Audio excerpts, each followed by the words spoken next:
अस्सलाम वालेकुम दोस्तों, आज है 3 अप्रैल 2026 और ये आप देख सकते हैं मॉडर्न झील पर हैवी स्नोफॉल हो रही है। काफ़ी तादाद में टूरिस्ट हज़रात आए हुए हैं और 4x4 जीपें जो है मॉडर्न झील पर पहुंच चुकी हैं।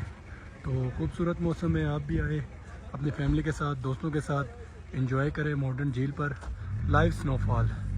अपना बहुत सारा ख्याल रखिएगा। अल्लाह हाफिज़।